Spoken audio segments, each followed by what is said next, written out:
Hola, ¿qué tal? Muy buenas noches. Bienvenidos a Noticias 22. Qué gusto estar con ustedes, qué gusto estar con Guaymacín Rodríguez, también con Laura Regis. Hola, Laura, en la interpretación de lengua de señas mexicana. ¿Qué tal, Laura? Un gusto también estar contigo, Laura. Vamos a tener el día de hoy aquí en Noticias 22 muchísimas cosas en torno a música, cine, teatro. La escena, también teatro, La Calavera de Cristal, imagínense, con teatro de sombras, videomapping, se lleva a escena esta obra de Juan Villoro. Así es. Vamos a tener aquí en el estudio a Jorge Islas, quien nos va a hablar a propósito de algunas de las actividades que habrá en el Festival Internacional, en la Feria del Libro de Guadalajara, en torno a la obra de Giovanni Sartori. Sí, efectivamente, él fue su alumno, era su representante en México y tiene mucho que contar acerca del legado de este pensador, de este sociólogo italiano. Vamos a platicar de cine. Así es, hay una de las películas que forma parte de la Muestra Internacional de Cine de la Cineteca que está arrasando la taquilla, acaba de comenzar y es la que está dedicada a Vincent Van Gogh. Cartas de Van Gogh, vamos a platicar de esto y de Animasivo. Y también tendremos aquí en el estudio, como todos los jueves de Pulsiones con Angélica Belleira. Comenzamos.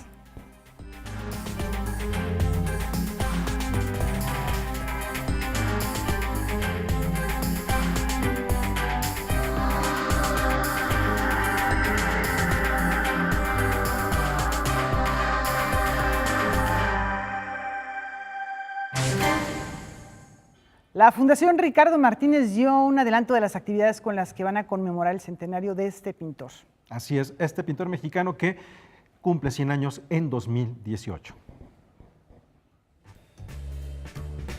Ricardo Martínez, artista autodidacta, será recordado con varias actividades a lo largo de 2018. Tras su fallecimiento en 2009, su familia creó una fundación la cual trabaja en la promoción del pintor. Que él empezó haciendo pintura figurativa, después pasó por una etapa surrealista y finalmente, más o menos a fines de los 50, es cuando empieza realmente a desarrollar el estilo que siguió durante el resto de su vida, que no era como el retrato que tengo aquí en mis espaldas, sino que eran figuras monumentales con influencia del arte prehispánico, algunas con paisajes, pirámides sobre todo, y otros motivos, siempre grupos humanos, parejas, padres e hijos, madres e hijos. Hay una pintura muy famosa que se llama El Parto, ¿sí? Piedades, que es interesante, y al final de su vida retomó el tema, por ejemplo, de los niños con perros, que también como que denota una etapa diferente en su vida. Él tenía mucha relación con escritores, con críticos de arte, no tanto con actores, pero con gente de teatro. Él hizo algunas escenografías e ilustró muchos libros sobre todo para amigos suyos, ¿sí? Libros de poesía, algunas novelas. Es muy famosa, por ejemplo, son muy famosas las viñetas que hizo para la primera edición de Pedro Páramo de Juan Rulfo. Además de los apuntes sobre su obra, correspondencia, fotografías, bocetos y obras realizadas por el pintor en el acervo de la Fundación, hay una colección de arte prehispánico. Ya están todas clasificadas también por el INAH y él estaba interesado en todas las culturas prehispánicas. Estamos hablando de máscaras, estamos hablando de objetos de barro, estamos hablando, de representaciones de dioses, de animales, grillos, calabazas, de todo, hay de todo. Para celebrar el centenario del artista, el cual es el 28 de octubre, la familia planea realizar distintas actividades, entre ellas una exposición en el Palacio de Bellas Artes y un catálogo con la UNAM. Lo que queremos es justamente empezar a seleccionar obra desde que él empezó a pintar, desde los años 40, digamos, hasta lo último que terminó. ¿Sí? Entonces no sabemos todavía cuánta obra va a haber, porque son 2 salas. Vamos a poner nuestro catálogo en línea a través de nuestra página y en colaboración con el Instituto de Investigaciones Estéticas de la UNAM. Entonces, para los coleccionistas eso es una gran cosa, porque saben perfectamente bien que su obra está endosada, digamos, aprobada por la Fundación Ricardo Martínez. Hasta ahorita tenemos un poco más de 1,600 obras y seguimos encontrando. Además, se realizará un libro de 3,000 ejemplares, para lo cual se están reuniendo los fondos. Está la maestra Miriam Kaiser, que ya aceptó muy amablemente nuestra invitación, y ella va a hablar del contexto, digamos, cultural que le tocó a Ricardo Martínez, ¿sí? Y cómo se inserta él en la vida intelectual y cultural de México durante todos los años de su creación. ¿Sí? Hay esta parte del archivo que es muy interesante. El financiamiento hasta ahorita no existe y esta es una de las razones por las cuales decidimos hacer esta presentación del proyecto editorial. Asimismo, Canal 22 realizará un documental con la ayuda de la Fundación sobre este artista mexicano. Todo esto a lo largo de 2018. Con información de Alberto Aranda, Noticias 22. Uno de esos artistas que logran crear un lenguaje propio, una gramática inconfundible. Y de esto nos vamos al teatro, haciendo uso de títeres, de sombras y hasta de video mapping. Enrique Aguilar lleva a la escena la primera novela gráfica de Juan Villoro. Efectivamente, esto causa mucha expectativa. Se trata de La Calavera de Cristal. Es un viaje imperdible por imágenes de nuestra historia. Un tipo de escultura propia de la cultura tolteca y mayatolteca. Cada vez toma más fuerza Juan Villoro en la escena teatral como dramaturgo. Actualmente se presenta en el Teatro La Capilla La Calavera de Cristal de su autoría y cuyo origen no es dramatúrgico, sino de novela gráfica. Es un texto que tiene un tratamiento pues muy cercano al cine de aventuras de los años 20, de los seriales de los 40 y todo esto, y hablo con él y le digo que ese es el texto que me gustaría dirigir en algún momento de su autoría, ¿no? Y lo concretamos muchos años después. La adaptación corre a cargo de Elena Tinoco y Mario Rendón, y ellos son quienes se encargan de trasladar el texto, toda la cuestión como visual del cómic, ¿no? Pero que pues nosotros lo que hacemos es hacer una traslación de lenguajes a la acción del teatro. La Calavera de Cristal es la primera novela gráfica del escritor mexicano publicada en el año 2011 e ilustrada por Beth, quien también colabora en esta producción con el diseño del cartel, en una apuesta que mucho tiene de seriales como El Fantasma, Batman y Robin o Flash Gordon incluso, pero también el cine de serie B. Retomando también varias disciplinas que en la actualidad se han llevado al teatro para complementarlo de muchas maneras, ¿no? En este momento nosotros lo que tratamos de hacer es inundar de distintos lenguajes la puesta en escena, pero que entraran de manera orgánica, no imponiéndonos ni tratando de meterlas a calzador. Tenemos el manejo de marionetas, de teatro de sombras, de acrobacia en telas, de mapping, proyecciones, etcétera, etcétera, y apoyados por una iluminación y, como bien decía, el mapping de Edgar Mora, que es quien se encarga de este rubro aquí en la puesta en escena. El elenco lo conforma Elena Tinoco, Mario Rendón y Alejandro Piedras, y cuenta con interpretación musical en vivo a cargo de Alejandro Andonaegui y Bruno Garduño. La Calavera de Cristal trata sobre un chico que se llama Gus, que está en la búsqueda de las pistas que le dejó su padre para encontrar un objeto enigmático que es la calavera de cristal. Pero la historia comienza con 3 personajes que se ven encerrados en el Museo Nacional de Antropología, que son Gustavo, Amelia y Chencho, que son un guía, una vendedora de souvenirs y un intendente que empiezan a darse cuenta de que las pistas que llevaron a Gus en el pasado a encontrar la calavera de cristal y su significado, realmente resguardan en su búsqueda un encuentro más profundo con él mismo y con la valentía que yace en su interior. Con información de Salvador Perches Galván, Noticias 22. Es un tintoretto del siglo XVI, vale mucho dinero y es solo para ti. Ahora vamos con literatura. Enrique Serna nos comparte una historia de no ficción sobre el exilio español. Esto es fruto del interés por rescatar las memorias de su abuelo. Que hace 12 o 15 años mi hermana Ana María y yo transcribimos un diario que mi abuelo escribió en el exilio, desde que tuvo que salir de España el 27 de marzo de 1939, en un barco carguero que llevaba 30,000 exiliados. Y lo transcribimos, lo encuadernamos en una edición familiar y mi hermana lo divulgó por internet. Después del rescate de los diarios de su abuelo murciano, Ricardo Serna Alba, El escritor Enrique Serna se encontró con el interés del Colegio de Columnistas de esa región y decidió que era el momento de publicarlos en una edición revisada y completada con fotografías de la época.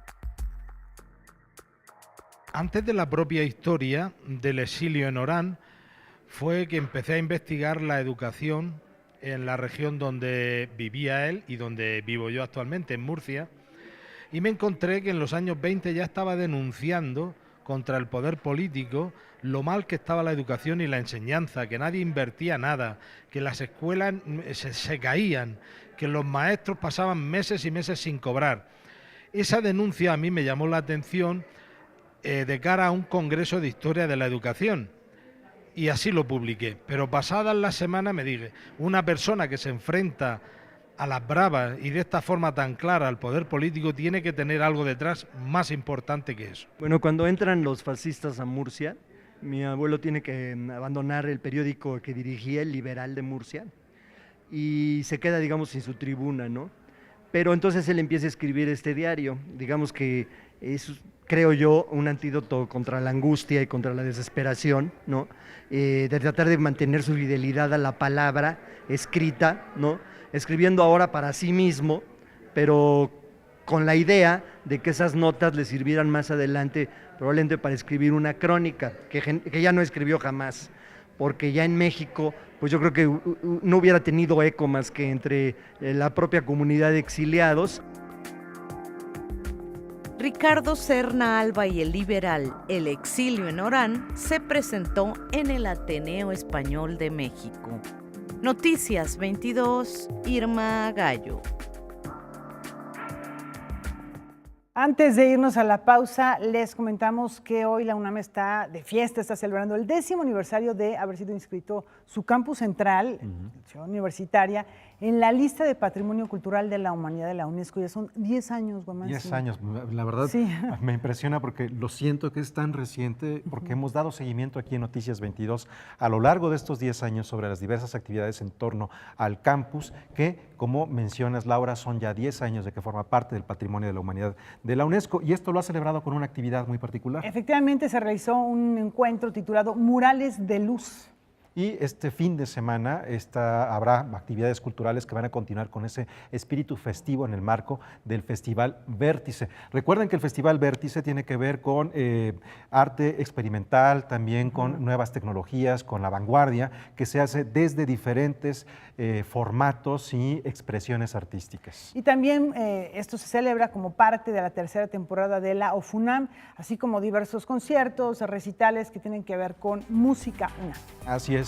Bueno, rápidamente para recordar cuando se inscribió el campus, se celebró con un espectáculo de luz y sonido con el Huapango de Moncayo ahí. Efectivamente. En el campus. Bueno, pues vamos a la pausa muy breve.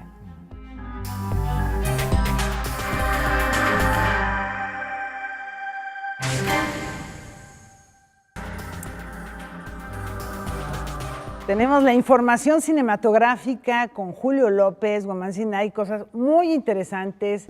La verdad es que el público se está volcando sobre propuestas que hemos comentado aquí en este espacio, que realmente son de un nivel artístico muy, muy elevado. Excepcional, que tiene que ver con la Muestra Internacional de Cine de la Cineteca y tiene que ver con Vincent Van Gogh. Bueno, que nos cuente más detalles Julio López. Adelante, Julio.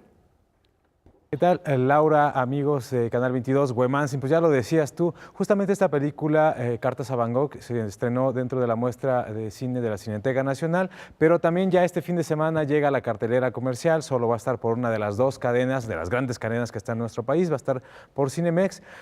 Hace un tiempo tuvimos la oportunidad de platicar con una artista mexicana que participó directamente en este proyecto, una de las 100 personas que participaron en este proyecto. Regularmente cada artista le tocaba pintar 150 cuadros y bueno, ella trabajó en este proyecto, vamos a conocerla.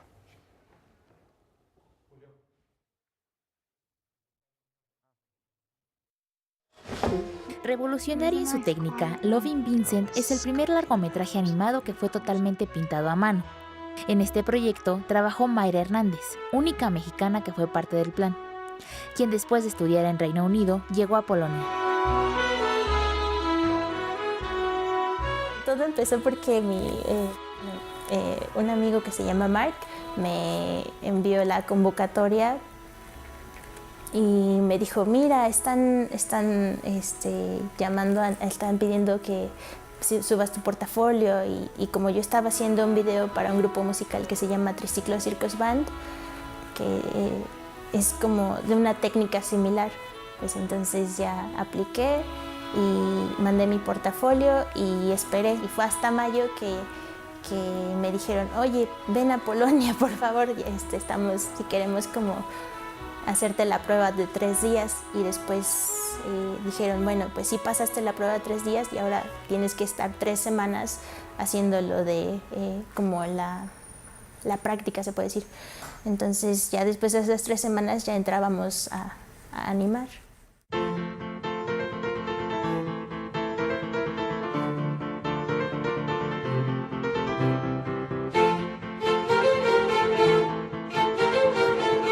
Primero grabaron a los actores como con una pantalla verde de fondo, y ya después la pantalla verde la sustituyeron por cuadros de Van Gogh, y esa nos la pasaron a nosotros para que pues, tuviéramos una idea de cómo iba a ser el cuadro. Pintábamos primero el primer cuadro, que ese era el que más nos tomaba tiempo. A veces nos tardábamos 2 días, 3 días en hacer solamente ese primer cuadro.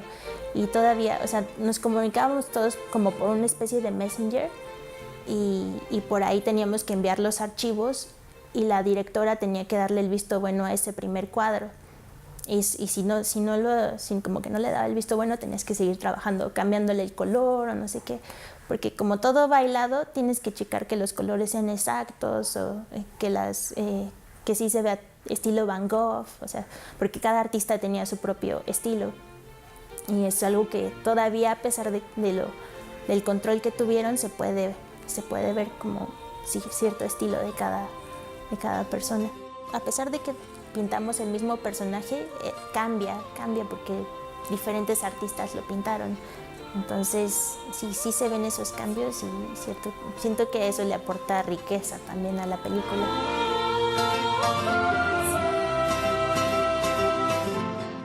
Todo era en el mismo cuadro, por cierto, o sea, ahí movíamos tantito, o sea, tantito para la siguiente foto, y después movíamos tantito para la siguiente foto, tantito para la siguiente foto, y así, como la animación. La película retrata la vida del pintor de una manera polifónica. Cada personaje nos cuenta su historia. Siento que te conmueve, sí, que es proyectado como una persona que sí está loca, pero te conmueve, o sea, a pesar de todo es humano, y sí, no sé, sí, es una buena persona, creo que tiene bondad, como que tiene bondad en él. Tiene más profundidad, sí, que era un genio. He was mad. He was an interesting man. He was a genius. Bueno, esta es solo una de las propuestas que llegan este fin de semana. Otra que arranca la siguiente semana es Animasivo, que cumple 10 años y va a estar increíble como todos los años. Las proyecciones van a ser completamente gratuitas, va a haber masterclass, conferencias de prensa, talleres, bueno, un montón de cosas. Vamos a conocer más de Animasivo en su 10º aniversario.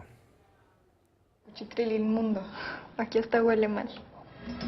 Lo único que habría que reprocharle al director es que modificó la edad de las sexoservidoras que mató Goyo Cárdenas. En la vida real todas eran menores de edad y aquí nos las presenta bastante más grandes. Noticias 22, Julio López.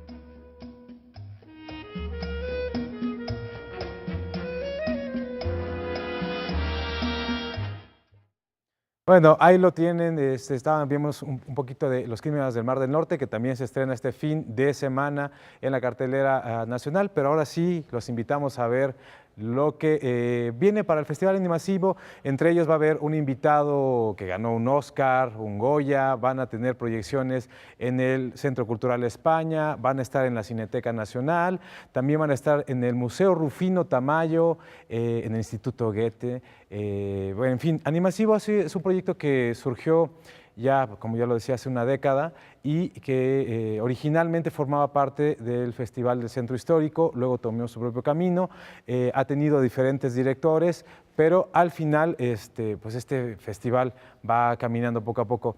Les invito a conocer un poco también de esta película que se estrena este fin de semana, ya se los platicaba un poquito, Crímenes del Mar del Norte, es la más reciente película del director Pepe Will. Sus actrices nos cuentan un poco cómo vivieron dar vida a estos personajes y las similitudes que encuentran con nuestra realidad. Vamos a conocerlo. Ven a mi laboratorio. Ay, Goyo, por favor no insistas con eso. ¿Por qué te niegas, Chelita? Porque ir al laboratorio en Mar del Norte sería ponerme en tus manos. Los Crímenes del Mar del Norte es un filme que recrea los asesinatos realizados por Gregorio Cárdenas, el llamado estrangulador de Tacuba. Y eso tiene mucho que ver con lo que sucede hoy en día. Hoy en día escuchamos cifras y cifras y muertas en Juárez, en Estado de México, en todos lados. Y es escandaloso, pero de pronto son números, ¿no? Es una película en la que estamos llamando a las víctimas por su nombre y estamos regresando a la historia de vida de que son mujeres y de que son hijas y de que son hermanas y de que son sobrinas y que de repente justo eso, caemos mucho en los números, nos olvidamos de eso. Y bueno, eso es algo como muy lindo que tiene la película. A pesar de situarse en los años 40 y estar filmada en blanco y negro, al final la película termina siendo terriblemente actual. Mujeres violentadas, privadas de la vida por un hombre que años después saldría de la cárcel. Es ya célebre el discurso que ofreció el 23 de septiembre de 1976 en la Cámara de Diputados, por el que fue ovacionado. Graciela, de pronto puedes decir, mira, pues qué tremenda, que pues de pronto lo rechaza, de pronto se porta mala onda. Sin embargo, es también cuestionarnos, bueno, ¿por qué? ¿Por qué creemos que comportarse de una manera justifica un crimen, no? ¿Qué es lo que pasa también? ¿Qué pasa? Que se encuentran a una chica muerta en la UNAM y dicen, claro, pero es que se iba de fiesta. No tiene nada que ver una cosa con la otra, ¿no? Entonces creo que también es una crítica a eso la película. Por otro lado, mi personaje, Paquita, no está involucrado directamente con los crímenes, pero justo me parece importante que marca este contraste entre la obscuridad de los crímenes y la inocencia a través de la cual se pueden experimentar, ¿no? Creo que Paquita somos muchos mexicanos que vivimos como en esa ignorancia feliz de la inocencia en la que de repente no nos toca afortunadamente vivir este tipo de cosas. Graciela me engaña. A lo mejor su papá no la dejó venir. Ya ves cómo es. O me engañaste para traerme este cuchitril inmundo. Aquí hasta huele mal. Lo único que habría que reprocharle al director es que modificó la edad de las exoservidoras que mató Goyo Cárdenas. En la vida real todas eran menores de edad y aquí nos las presenta bastante más grandes. Noticias 22, Julio López. Bueno, pues ahí lo tienen. Este es solo uno de los estrenos que llegan a la cartelera comercial este fin de semana. El otro es The Square, que ganó la Palma de Oro en la pasada edición del Festival Internacional de Cine de Cannes, y la más reciente película como director de George Clooney, que se llama Suburbicon. Dos grandes opciones también, así que hay mucho que ver este fin de semana en el cine. Yo regreso con ustedes, Laura Huemansin. Muchas gracias. Bueno, pues apartar lugares para ver estas películas que valen muchísimo la pena. Buenas las recomendaciones, Julio. Muy buenas las recomendaciones. Y en el caso de la película de Pepe Will, bueno, también es para la reflexión. Dentro de los informes que ha dado a conocer el Alto Comisionado para los Derechos Humanos en nuestro país, de todos los asesinatos, o de los feminicidios, mejor dicho, todos los feminicidios que hay en América Latina al día, que son 12, 8 ocurren en México. Como decía Sofía Espinosa en la nota que ha hecho Julio López, si debemos de decirle los nombres de las mujeres asesinadas, como es lo que buscan en esta película, bueno, tendremos que reconocer cada día al menos 8 nombres, cosa que no es pecata minuta. Laura, es una de las situaciones más difíciles que hemos vivido en la historia de nuestro país y debemos a través, por supuesto, de esta película también reflexionar de qué manera nuestros actos nos permitan vivir en un país en donde ocurren estas cosas, ¿no? Efectivamente, que se vuelven cotidianas. En su momento el asunto de Goyo Cárdenas fue un escandalazo. Y fueron 4 víctimas. Y ahora parece que es parte de la cotidianidad del paisaje de todos los días. Bueno, vamos a pasar a asuntos literarios. Me parece que todavía tenemos tiempo de ver lo que hemos preparado en torno a la Feria del Libro de Guadalajara. Hemos estado haciendo una revisión de los participantes, de los autores, de las presencias, pero hay una figura importante que es el encargado de coordinar todo esto. Nada más y nada menos que el encargado de coordinar las actividades de Madrid. Recuerden que Madrid es la ciudad invitada a esta Feria Internacional del Libro de Guadalajara, que el día de mañana ya vamos a estar transmitiendo. Efectivamente. Ganarás la luz es el lema con el que Madrid deslumbrará a los asistentes a la FIL de Guadalajara. Su programación ha sido cuidadosamente realizada por Paco de Blas y sin lugar a dudas lleva lo mejor de Madrid a este gran encuentro literario. Entre los escritores recientemente galardonados que representarán a Madrid se encuentran Andrés Barba, Premio Ralde de Novela, o Rosa Montero, Premio Nacional de Letras Españolas. Con lo cual ya llevamos a una Premio Nacional de las Letras, llevamos a una Premio Nacional de Artes Plásticas como es Concha Jerez, y desde luego nos enorgullece naturalmente estar con Almudena Grandes o con Olvido García Valdés, que son nombres de un peso y una influencia indudables en el panorama actual. La programación de las distintas disciplinas se caracteriza por su diversidad y la interacción entre los creadores con el público. Yo creo que el público exige, y hoy día en Madrid se nota mucho, pues una conexión mucho más inmediata con su mundo. De ahí que llevemos propuestas como lo de Poesía o Barbarie, que son jam sessions en torno a la poesía que pueden reunir a 300, 400 personas, lo que es bastante insólito para tratarse de poesía.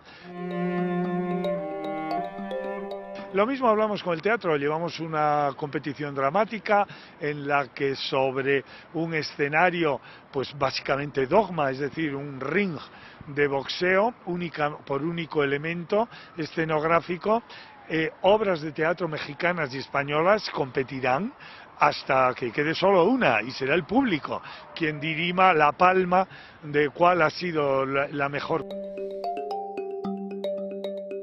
En ese aspecto hacemos lo mismo con el cine, en el que terminando con lo que son las opciones que desde luego en México se conocen, como conocemos acá las mejores películas mexicanas, hemos ido a buscar un tipo de propuesta que realmente rompa en forma y en fondo en lo que se espera de una película de Madrid, expectativa que ya marcó el señor Almodóvar hace demasiados años y que realmente ha cambiado, ¿no?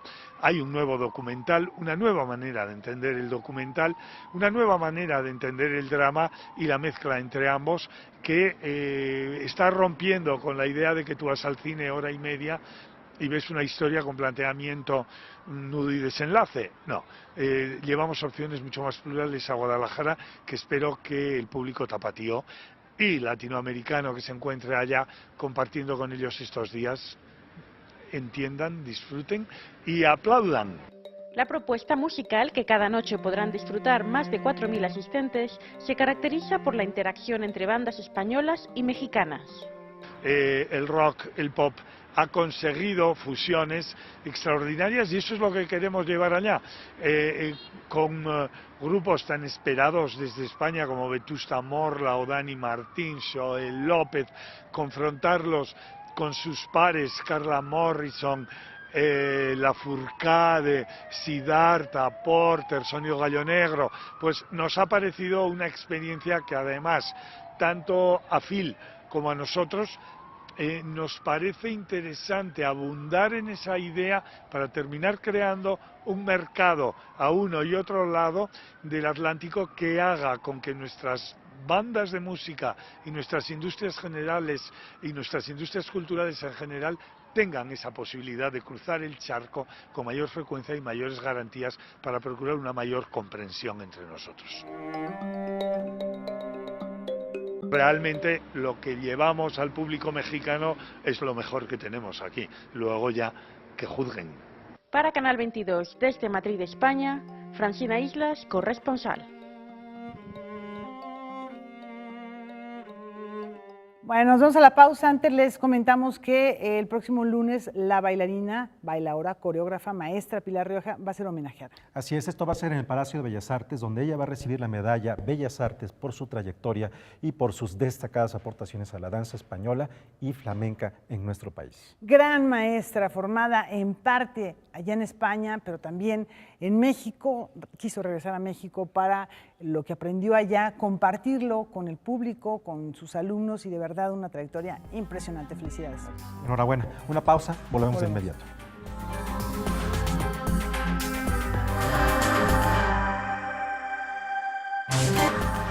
Continuamos aquí en Noticias 22. Como ya ven, estoy muy bien acompañado con Angélica Abelleira porque es jueves de Pulsiones y nos va a hablar a propósito de este libro que tiene que ver con la obra de Mario Palacios Caim y se llama El Quinto Muro. Muchísimas gracias por compartirnos esto que traes, Angélica. Gracias, Güemanzín. Buenas noches a todos. Pues sí, vamos a hablar de Mario Palacios Caim, que creo que plantea un proyecto muy interesante donde se rompen los límites de la autoría, de la individualidad. Entonces vamos a ver esta cápsula con esta plática y regresamos a conversar.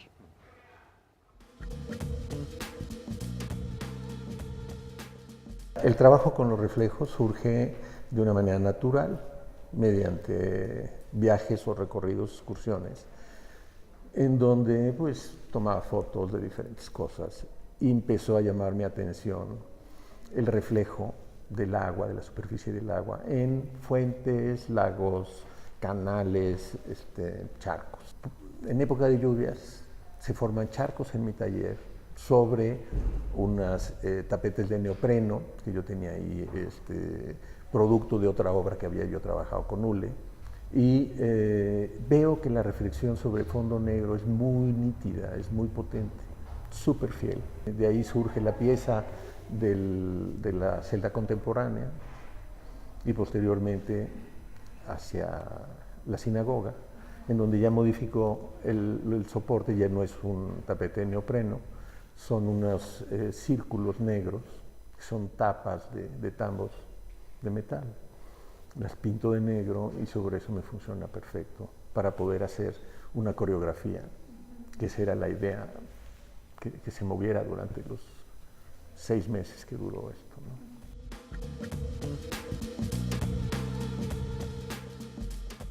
Bueno, el planteamiento era, ahí está este cuarto, que era la cocina, un cuarto de aproximadamente 7 por 4 metros, 4 metros de altura, viejo, abandonado, con mucho sabor. Estuve visitando el espacio, sintiendo el espacio, viendo las dimensiones, lo traduje a una planta arquitectónica y empecé a jugar con formas. En un principio no tenía resuelto el círculo, encuentro el círculo y empiezo a hacer opciones, ¿no? Entonces de ahí nace el proponer una coreografía de 12 movimientos que también tenían que ver con el tema de la memoria, que es esta cuestión móvil de la vida.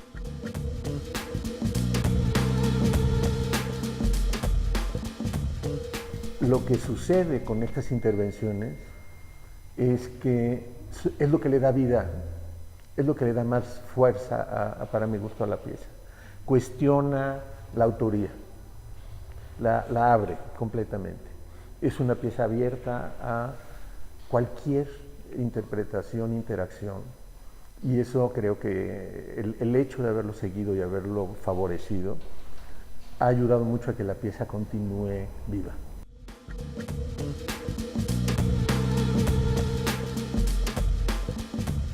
Yo pensé que concluía con la presentación del documental y todo, pero eso despertó nuevas solicitudes y pláticas que lo van a llevar ahora a una etapa de laboratorio. Entra en periodo de sesiones, en donde la idea es de tú a tú con una persona, ¿verdad? Establecer un diálogo, no en un sitio específico, sino el sitio va a ser el trabajo que hagamos, ¿verdad? Queremos presentarlo después de 3 meses de trabajo cada una con una serie de documentos, fotos, video, textos, referencias, posiblemente coreografías.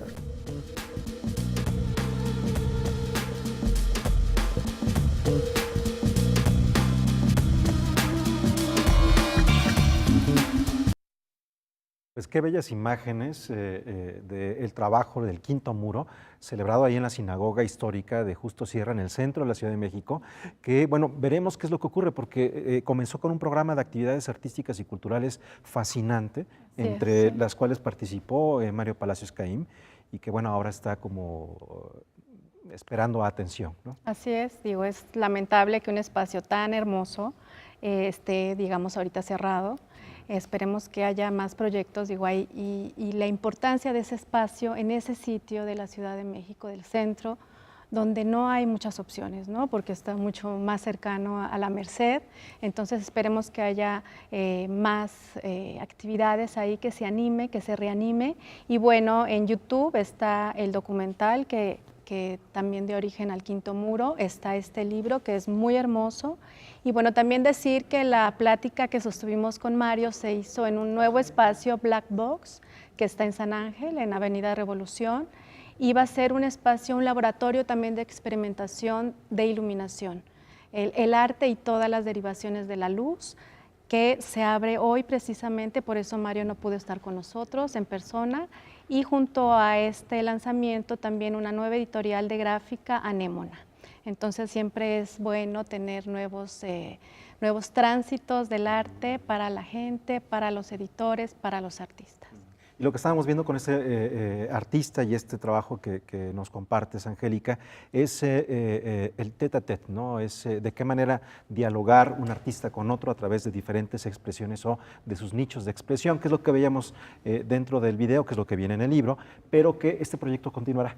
Así es, lo rico del proyecto, creo, y el mismo Mario está sorprendido de cómo cuando conjuntas a personas, los proyectos se amplían, los horizontes de verdad también se amplían, y lo que era un proyecto personal de hacer foto sobre reflejos en diferentes soportes se vuelve un trabajo colectivo.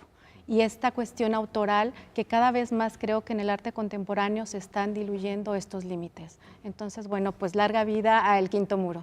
Bueno, larga vida, y esto nos habla de vincular y hacer nuevos equipos de trabajo, no quedarse en estas, por así decirlo, zonas de confort. De ahí es donde viene el arte, ¿no? Cuando nos movemos. Rompes, claro.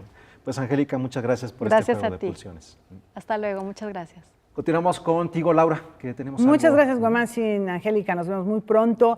Y mientras les comento que la Conavio celebró anoche 25 años de demostrar que es posible proteger la biodiversidad y al mismo tiempo aprovechar su riqueza. La Comisión Nacional para el Conocimiento y Uso de la Biodiversidad, Conavio, cumplió 25 años de servicio. Creada en marzo de 1992, esta dependencia tiene la misión de promover, coordinar, apoyar y realizar actividades dirigidas al estudio, conservación y uso sustentable de la diversidad biológica del país. Yo creo que el factor principal a festejar es la continuidad. Es una comisión que en sus 25 años ha integrado a diferentes personas y que han permanecido en la comisión por 20, 25 años. Y eso ha resultado pues, en muchos frutos. La primera parte es recoger el conocimiento, porque estaba muy disperso, había muchas colecciones científicas por todo el país que tenían muchos años, 100, 200 años, recogiendo información, y lo que hace la Conavio pues, es ir juntando todo eso y ponerlo en un solo sistema, que es el Sistema Nacional de Información sobre Biodiversidad. Entonces, es uno de los únicos países que alberga una base de datos gigantesca bajo un solo techo. México es un país reconocido mundialmente como megadiverso. A través del portal Biodiversidad Mexicana, la sociedad puede conocer las más de 100.000 especies que habitan este territorio y contribuir a su preservación. En un principio la Conavio tenía pues más bien una interlocución con los científicos, con las universidades, instituciones académicas, y en los últimos 8 años se ha abierto muchísimo ya la interlocución con el público, con los maestros, con los niños, con las comunidades rurales. Lo vemos en nuestro sitio de internet, cómo ha ido subiendo el tráfico. Tenemos 60,000 páginas vistas al día, tenemos 23,000 participantes en la Red Naturalista de México, tenemos 100,000 seguidores en Facebook. Entonces, con esas estadísticas nos vamos dando cuenta pues, de que la información está llegando al público. Hay muchos avances, estamos, por ejemplo, ya ahorita iniciando los primeros pasos en realidad virtual de ecosistemas, de los arrecifes de coral. Yo creo que ahorita viene una parte de integración de información, de poder poner a disposición sistemas de inteligencia que nos ayuden a tomar decisiones, muchas adaptaciones a teléfonos móviles, aplicaciones para que cada vez la información esté más disponible. Y la otra parte es la participación del público. Noticias 22, Karen Rivera.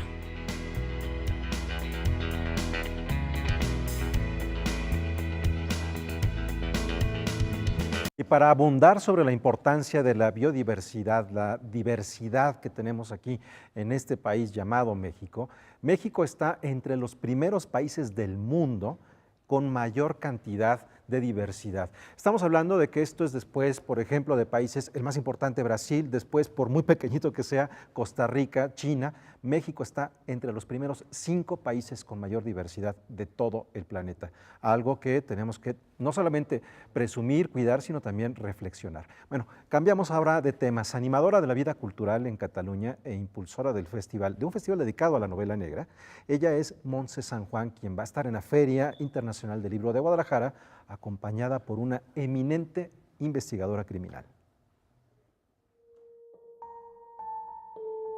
La escritora catalana Montse San Juan se encuentra en nuestro país para presentar el primer episodio en la vida de Anna Grimm, la heroína policial que le ha valido a su creadora el reconocimiento literario. Anna Grimm, investigadora criminal, es traducida por primera vez al castellano y ya va para su tercera edición en catalán. En Cataluña yo pienso que ahora es un momento dulce para la novela negra catalana, tanto la que escribimos en lengua catalana como la que escribimos en lengua castellana. O sea, yo siempre he sido una gran aficionada a la novela negra, mi referente sería Henning Mankell y su personaje Kurt Wallander, pero también la novela negra mediterránea, ¿no?, que también ha proliferado estos años, Camilleri, Marcaris, Donna León. Montse San Juan, impulsora del festival de género policíaco El Segre de Negre en la ciudad de Lleida, difiere de los autores que aseguran que la novela negra no es tal sin una verdadera crítica social. Una buena novela negra, desde mi punto de vista, tiene que ser literatura. Es decir, que esté bien escrita, que emocione, que transmita. Eso tiene que tener una novela negra. Alejada de los personajes patéticos, conflictivos y autodestructivos de la tradición nórdica, el personaje creado por San Juan no resuelve casos abrazada al alcohol. Es de hecho una mujer bastante común cuyo principal motor es su ambición profesional. Que de alguna forma significa ese paso de la mujer o ese cambio del papel de la mujer en la novela negra. Ya no solamente somos víctimas o femme fatale, ¿no?, sino que también podemos abordar otro tipo de personajes, otro tipo de responsabilidades. Anna Grimm tiene pues mucho de mí, pero como tienen los otros personajes, como tiene Boades o como tiene su hermana Clara o como tiene Mar o Pau, que son sus ayudantes, ¿no?, porque al fin y al cabo todos salen por el tamiz de tu propia personalidad, ¿no? Gracias al éxito obtenido, Anna Grimm ya se prepara para dar el salto a la pantalla chica con una miniserie para televisión. Que me han pedido pues, que colabore pues, en detalles del guión, ¿no? Concretamente, la que puede ser directora me dijo, nadie conoce a Anna Grimm como tú, y evidentemente nadie la conoce como yo. Si desean conocer más sobre la historia que envuelve la vida de Anna Grimm y la ciudad de Lleida, su autora nos tiene una invitación. Pues me encantaría conocer a los lectores de este país, tanto mañana en la librería Char de Gandhi a las 7:30 y luego pues la semana que viene también, creo que es el jueves a las 7:30, donde presentamos en la FIL, en el Stand Cataluña, la novela Anna Grimm, investigadora criminal.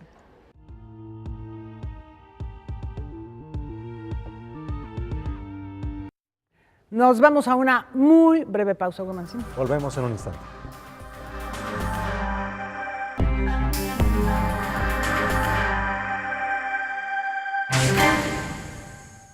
Giovanni Sartori falleció el 4 de abril de este año. Se le extraña por su pensamiento, por sus ideas, pero han estado plasmadas en muy diversos discursos, programas de divulgación, libros y también a través de sus alumnos y en este caso su representante, no solamente alumno en México, el doctor Jorge Islas. ¿Cómo estás, Jorge? Hola, Laura, muchas Tú has gracias. tenido una relación, tuviste una relación muy cercana con Giovanni Sartori, pero además conoces muy bien sus ideas. Se le va a recordar en varias actividades, Sí. lunes y martes en Palacio de Minería y el jueves en la Feria del Libro de Guadalajara, y viene también otro grupo de intelectuales, de conocedores de su obra. Platícanos de qué se trata este homenaje. Muchísimas gracias, Laura. Huemantzin, qué gusto.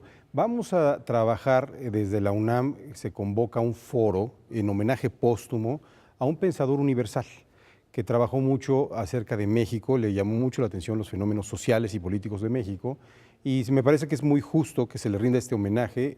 El próximo lunes 27 y martes 28, en el Palacio de Minería se habrá de llevar a cabo un foro con distintos temas en los que Sartori trabajó: democracia, uso del lenguaje, las transiciones a la democracia, por supuesto, en México y Latinoamérica. Hablará sobre el tema muy importante que es la televisión, la democracia y las elecciones y el homo videns, a propósito ahora de las redes sociales y la importancia que tiene en las elecciones. Y en general la idea es generar una reflexión sobre el legado intelectual de este pensador italiano, que es un pensamiento universal. Vienen profesores de Bolonia, profesores de Florencia, y es una tertulia con profesores de la UNAM de distintas facultades e institutos. Pues interesante todo lo que nos estás planteando para repensar la obra y el trabajo de Giovanni Sartori. Jorge, ¿cuáles serían, a tu gusto, algunas de las ideas más importantes de lo que trabajó Giovanni Sartori, que en este momento de nuestro país, a casi unos cuantos meses de elecciones, hablar sobre la democracia y sobre el impacto de la telecomunicación en el voto de las personas? Bueno, dos temas que eran su gran preocupación para el caso mexicano. Uno, México sí logra una transición a la democracia electoral, pero no institucional. Y ahí el mismo acuerdo de Venustiano Carranza de 1917 sigue casi intacto 100 años después. Han pasado muchas cosas, hay que renovar algunos mecanismos y técnicas para hacer que esta democracia sea funcional. Lo que vamos a ver muy probablemente, yo no puedo adivinar con una bola de cristal qué pasa el próximo año, es que ante la altísima pluralidad que tenemos va a haber una alta fragmentación del voto. Y esto no da mayorías, y cuando no da mayorías vas a tener gobiernos en donde el presidente es de un partido y el Congreso es de otro partido. Y a la hora que tienen que concurrir, se van a enfrentar. Sartori trabajó mucho estos temas para decir qué mecanismos pueden ser útiles a fin de que la pluralidad no se lastime, pero que el sistema sea funcional. Y el otro tema, que bien lo señalas, su preocupación es que el ciudadano no quede solamente cooptado por las imágenes de la televisión. Que hagamos un esfuerzo y rompamos las barreras de la pereza intelectual y nos enteremos un poquito de lo que propone cada candidato, para ver si es cierto o no es cierto que puede cumplir con lo que ofrece, a fin de que nuestra democracia sea más de contenidos, que sea verídica y que tenga mucho más sustancia en cuanto a la propuesta más que a la imagen. Bueno, él reflexionó mucho sobre el tema del sistema de partidos, sobre el constitucionalismo, se enfrentó a Silvio Berlusconi en su momento. La polémica es uno de los asuntos que estaba presente en, por ejemplo, este libro que mencionaba Huemantzin, Homo Videns, la sociedad teledirigida, temas incluso de medio ambiente, de recursos naturales. Había ideas que particularmente causaron polémica. ¿Cuáles serían esas ideas que en principio habría que seguirlas discutiendo? Me parece una muy buena sugerencia, Laura. Sartori tenía preocupación por los retos de la democracia del siglo XXI hacia adelante. Uno de ellos era el medio ambiente, por supuesto, el impacto de que si estamos generando sociedades que no son autosustentadas, ¿qué democracia es posible cuando tienes algo que es inhabitable, que es inhóspito y nos estamos acabando el mundo? Porque los recursos no son infinitos, son finitos. Entonces, la sobreexplotación demográfica era un tema que a él le parecía que era fundamental, que se debía tratar. Tenía una gran rivalidad con la Iglesia Católica, estando en Roma. Otro tema que para él era fundamental era el Islam en Europa y su relación con las sociedades que le llaman sociedades abiertas, que son las sociedades occidentales democráticas. Pluriétnicas. Pluriétnicas y multiculturales, efectivamente. Y ese es un tema que eventualmente tendrá que también estar señalado en nuestra agenda por nuestra diversidad y nuestra fragmentación. Y eventualmente una de sus máximas preocupaciones es que el ciudadano se volvió de repente flojo y perezoso frente a la cosa pública. Nos estamos interesando, Laura, cada vez menos por los asuntos que son de nuestra comunidad, de nuestro entorno y de nuestra vida. La libertad no depende de los políticos, depende de nosotros, ejercerla con responsabilidad y reclamar de quienes representan nuestra voluntad en el voto que hagan bien su trabajo para que evitemos abusos, excesos, discrecionalidad. Entonces esos temas vamos a estarlos discutiendo los próximos días en Minería y en la FIL de Guadalajara. Y bueno, una de las cosas que tuvimos la oportunidad, Huemantzin, es de disfrutar de sus lecciones de democracia, en las cuales tú también estuviste presente. Le gustaba mucho divulgar, no solamente reflexionar entre intelectuales, entre académicos, sino que el público tuviera elementos también para toma de decisiones. Sí, al final de su vida, lo dices muy bien, rompió con la Torre de Babel en la que estuvo muchos años, porque se dedicó a escribir para la erudición y la alta intelectualidad, y de repente dice, ahora quiero ir con los jóvenes, porque son los que van a tomar la estafeta de lo que puede ser un cambio, para bien o para mal. Él era optimista en el sentido que eventualmente los jóvenes iban a enganchar en la lectura y dice, tienen que volver a leer, vean menos televisión, háganse más conscientes y más responsables, porque el mundo que ustedes van a heredar no pueden dejarlo peor de como lo reciben. Entonces, para eso hay que trabajar, y para trabajar por la democracia hay que conocer a la democracia. Y es por eso que Sartori alentaba a que los jóvenes leyeran y se enteraran de cosas que son fundamentales para el entorno y la sociedad. Jorge, recuérdanos las dinámicas que tendrás, en las que estarás participando en este homenaje y en este recuerdo a Giovanni Sartori, tanto en la Ciudad de México como en Guadalajara. Muchas gracias, Huemantzin. Sí, el lunes 27 a las 9 es la inauguración en el Palacio de Minería, en la antigua capilla, y vendrán Soledad Loaesa, del Colegio de México, estará Gianfranco Pasquino, profesor emérito por Bolonia, estará Pedro Salazar de Jurídicas, estará discutiendo sobre la democracia, vendrá Lorenzo Córdoba, vendrá el subsecretario Ruiz Cabañas para hablar de derechos humanos, estará Stefano Pasigli de Florencia, Valbruzzi también de Bolonia, Maurizio Viroli de Princeton University, el primer ministro Giuliano Amato nos va a dar una videoconferencia en vivo. Tendremos distintas mesas. Yo participaré con Giuliano Amato y Diego Valadez en la mesa de Ingeniería Constitucional, los retos pendientes para el caso mexicano. Entonces, bueno, pues hay muchos temas en los que creo que hay un alto interés por destacar y resaltar temas que siguen teniendo vigencia y que son relevantes para nosotros. Entrada gratuita. Entrada gratuita, traducción simultánea, hay que llegar temprano para lograr tener el aparatito y el chícharo. Los audífonos, y nos veremos por ahí seguramente en la Feria del Libro de Guadalajara, que además esta presentación tiene un título muy atractivo, La voracidad política y el flujo de las ideas. Interesante, ¿no? Ajá. Interesante, más que era un intelectual, y un tema a señalar, fue el primer intelectual que se enfrentó a Berlusconi. Era muy reconocido en Italia porque ferozmente se enfrentó a Berlusconi y lo desenmascaró por todo el conflicto tremendo de intereses que tuvo este hombre. Y me parece que la intelectualidad tiene un trabajo que hacer: criticar la cosa pública que no está bien y que no alenta y promueve el interés público. Eso fue lo que hizo Sartori, consistentemente a lo largo de su vida. Rápidamente, en Guadalajara, ¿cuándo nos vamos a ver por allá? Jueves, 19 horas, en la FIL, en el foro que nos están asignando. Es el Salón 6, según Salón 6. encontré ahí en la programación de la feria. Dentro de una Exactamente. semana. Efectivamente. Ahí nos veremos. Una semana, perfecto. Pues muchas felicidades, gracias por venir a hacernos Laura, esta invitación. Huemantzin, muchas gracias. ¿Nos despedimos? Nos despedimos. Muy buenas noches, gracias, hasta mañana.